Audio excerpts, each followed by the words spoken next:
Terdakwa kasus pembunuhan berencana Richard Eliezer mengatakan bahwa memberikan pengabdian kepada seorang jenderal ternyata dirinya diperalat. Pernyataan tersebut disampaikan Richard Eliezer dalam sidang lanjutan persidangan agenda pleidoy dalam kasus tewasnya Brigadir C di Pengadilan Negeri Jakarta Selatan pada Rabu kemarin.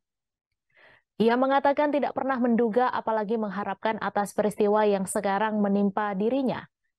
Richard Eliezer melanjutkan, di usianya saat ini tidak pernah terpikirkan ternyata oleh atasan di mana dirinya bekerja memberikan pengabdian kepada seorang jenderal berpangkat bintang 2 yang sangat ia percaya dan hormati, yang mana harus mematuhi perkataan dan perintahnya, ia ternyata merasa diperalat, dibohongi, dan disia-siakan.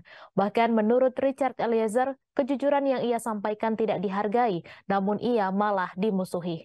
Sebagaimana diketahui, Barada Richard Eliezer Pudiang Lumiu dituntut 12 tahun penjara kasus pembunuhan berencana Brigadir C. Sidang tuntutan Barada E digelar di Pengadilan Negeri Jakarta Selatan pada Rabu 18 Januari lalu. Hukuman Barada E lebih tinggi dibanding 3 terdakwa lainnya, yaitu Putri Chandrawati, Kuat Ma'ruf, dan Bribka RR. Pertimbangan jaksa menuntut Baradae 12 tahun penjara karena terbukti secara sah dan meyakinkan bersalah melakukan pembunuhan berencana terhadap Brigadir Yosua Huta Barat. Menurut jaksa, pembunuhan berencana terhadap Brigadir Yosua dilakukan bersama-sama 4 terdakwa lain, yakni Ferdi Sambo, Putri Chandrawati, Ricky Rizal, dan Kuat Ma'ruf. Dalam perkara ini, Baradae dinilai jaksa terbukti dengan sengaja dan dengan rencana lebih dahulu merampas nyawa orang lain, sebagaimana dakwaan pasal 340 KUHP. Diketahui Nofriansyah Yosua Huta Barat alias Brigadir Yosua menjadi korban pembunuhan berencana yang diotaki Ferdi Sambo pada 8 Juli lalu. Brigadir Yosua tewas setelah dieksekusi di rumah dinas Ferdi Sambo di Duren 3, Jakarta Selatan. Pembunuhan itu terjadi diyakini setelah Putri Chandrawati bercerita kepada Ferdi Sambo karena terjadi pelecehan seksual di Magelang. Ferdi Sambo saat itu merasa marah dan menyusun strategi untuk menghabisi nyawa dari Yosua. Dalam perkara ini, kelima terdakwa didakwa melakukan pembunuhan berencana.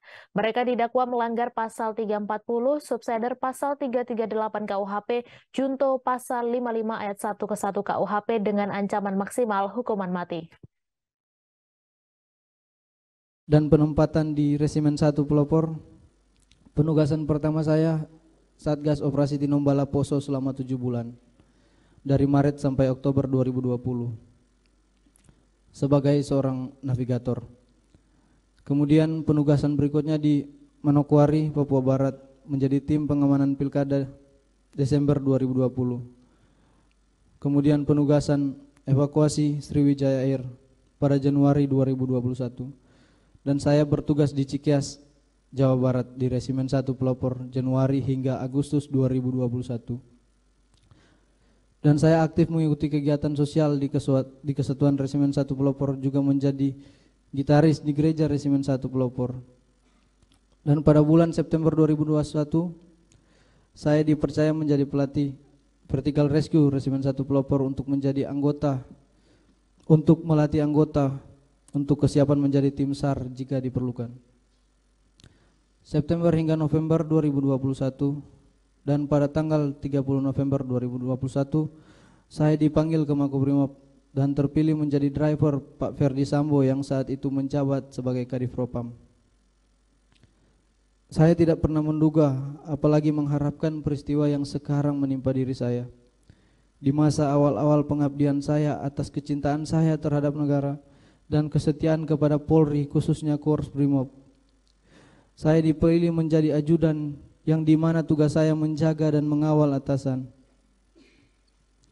Di usia saya ini tidak pernah terpikirkan ternyata oleh atasan saya, di mana saya bekerja memberikan pengabdian kepada seorang jenderal berpangkat bintang 2 yang sangat saya percaya dan saya hormati, di mana saya yang hanya seorang prajurit rendah berpangkat barada yang harus mematuhi perkataan dan perintahnya, ternyata saya diperalat.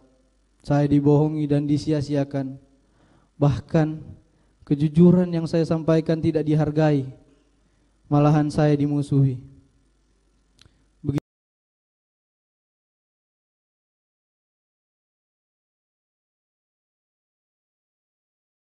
dan penempatan di Resimen 1 Pelopor.